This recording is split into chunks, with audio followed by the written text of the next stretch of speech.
দিদির সঙ্গে যোগাযোগ রাখছি, এই চাপটা কেটে গেলে আমরা ফিরে যেতে চাই।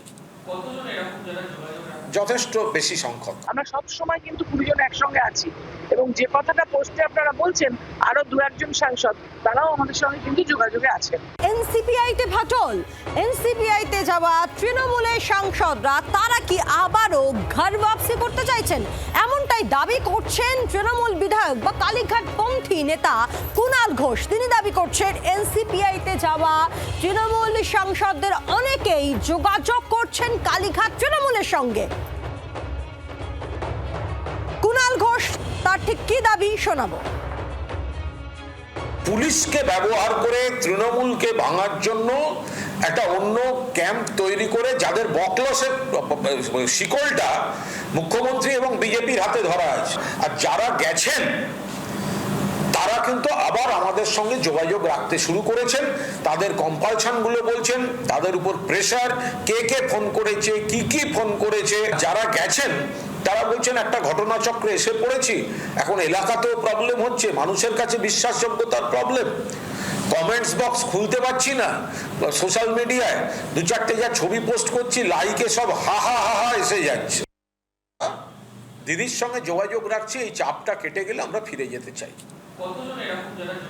যথেষ্ট বেশি সংখ্যক,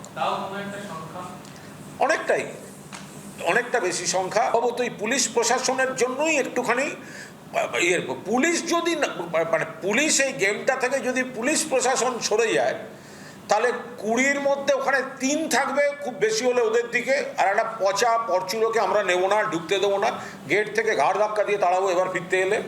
আর হচ্ছে এই বিধায়ক যে গল্প, তার অন্তত 55 থেকে 56 জন পুলিশ সরে গেলে তারা পরের দিন জয় মমতা বন্দ্যোপাধ্যায় জয় বাংলা বলে বিধানসভাতেই মিছিল করে দেবে। কুণাল ঘোষের বিস্ফোরক দাবি আপনাদেরকে শোনালাম। আমরা কথা বলবো, শ্রেয়সী গঙ্গোপাধ্যায় আমাদের সঙ্গে রয়েছেন প্রতিনিধি। শ্রেয়সী, কুণাল ঘোষ দাবি করছেন তাহলে তো এবার বিদ্রোহীদের মধ্যেই ফাটল। দেখো, এমনটা কিন্তু দাবি করছেন কুণাল ঘোষ। যদিও আজকে আমরা জানি কাকলি ঘোষদার তিনি যেটা জানিয়েছেন যে ইতিমধ্যে আরো 2 সাংসদের সঙ্গে তার যোগাযোগ হয়েছে, এমনটা কিন্তু তিনি জানিয়েছেন। কিন্তু এর মধ্যেই কার্যত দেখা যাচ্ছে যে কুণাল ঘোষ তিনি বলছেন যে এক্ষেত্রে 2-3 জন বাদ দিয়ে বাকি সাংসদরা তারা কার্যত তার মমতা বন্দ্যোপাধ্যায়ের সঙ্গে যোগাযোগ রাখছেন এবং যেদিনই পুলিশ প্রশাসন তাদের কাছ থেকে সরে যাবে, অর্থাৎ পুলিশ প্রশাসনকে দিয়ে ভয় দেখিয়ে এদেরকে নিয়ে আসা হয়েছে, এবং যেদিনই পুলিশ প্রশাসন সরে যাবে সেদিনই সকলে তারা সেই সমস্ত সাংসদরা তারা মমতা বন্দ্যোপাধ্যায়ের কাছে চলে যাবেন এবং বেশ কিছু এবং বহু বিধায়ক তারাও যোগাযোগ রাখছেন। এবং সেখানে তার বক্তব্য, অর্থাৎ কুণাল ঘোষের যেটা দাবি সেটা হচ্ছে যে বহু বিধায়ক ইতিমধ্যে মমতা বন্দ্যোপাধ্যায়ের সঙ্গে যোগাযোগ রাখছেন যারা এই মুহূর্তে নিত্যব্রত শিবিরে আছেন, এবং তার বক্তব্য যে এক্ষেত্রে পুলিশ যদি একদিন নিষ্ক্রিয় থাকে তাহলে কিন্তু সেক্ষেত্রে নিশ্চিতভাবে এই বিধায়করা বিধানসভাতে একেবারে মমতা বন্দ্যোপাধ্যায় হয়ে তারা মিছিল করবেন, বিধানসভা চত্বরের মধ্যেই তারা মিছিল করবেন। এবং তিনি এটাও দাবি করছেন যে বহু এরকম নেতা রয়েছেন যারা এই মুহূর্তে নিত্যব্রত শিবিরে আছেন, তারা স্পষ্টত জানাচ্ছেন যে এক্ষেত্রে পরিস্থিতির জন্য তারা এই মুহূর্তে আছেন, কিন্তু চাপ একটু ঠিক হলেই তারা ফের মমতা বন্দ্যোপাধ্যায়ের কাছে যাবেন, এমনটা তারা জানাচ্ছেন এবং নিয়মিত তারা মমতা বন্দ্যোপাধ্যায়ের সঙ্গে যোগাযোগ রাখছেন, এমনটাই কিন্তু দাবি করছেন কুণাল ঘোষ। ধন্যবাদ শ্রেয়সী।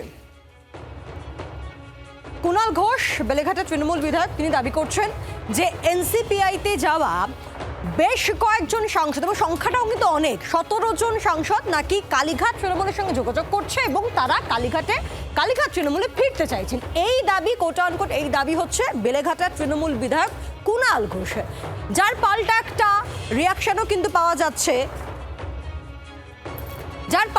যেখানে শোনা যাচ্ছে যে তৃণমূল সাংসদ বা বলা ভালো মমতাপন্থী তৃণমূল সাংসদ তাদের মধ্যে থেকে 2 জন নাকি তারা এনসিপিআই সঙ্গে যোগাযোগ রাখছেন।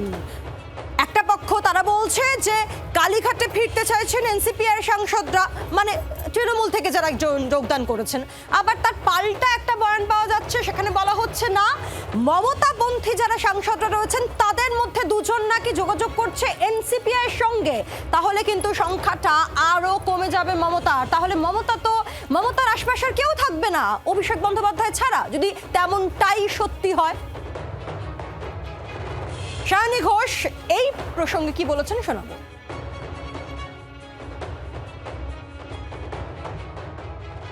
আগামীকালকে মুখ্যমন্ত্রী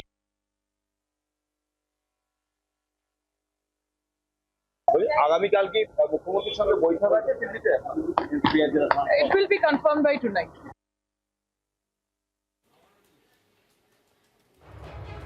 দুই মমতা বন্দ্যোপাধ্যায়ের সঙ্গে থাকা বা মমতাপন্থী দুই তৃণমূল সাংসদ তারা এনসিপিআইতে যোগ দিতে পারেন এমনটাও সূত্রের খবর। এনসিপিআইয়ের এক নেত্রীর সঙ্গে দীর্ঘ আলোচনা করছেন তারা, এমনটাও জানা যাচ্ছে। বিজেপির এক শীর্ষ নেতার সঙ্গেও তাদের বারবার যোগাযোগ হয়েছে এমনটা সূত্র মারফত জানতে পারছি আমরা। এক সাংসদকে কালীঘাট শিবিরে নানা কর্মসূচিতে ভোট পরবর্তী সময় দেখা গিয়েছিল। দুই সাংসদ কালীঘাট শিবিরের সঙ্গে যোগাযোগ করছেন, আগেই দাবি সৌগত। পাল্টা দুই সাংসদের শিবির বদল ঘিরে জোর চর্চা রাজধানীতে। কাল দিল্লিতে মুখ্যমন্ত্রীর সঙ্গে এনসিপিআইয়ের বৈঠক।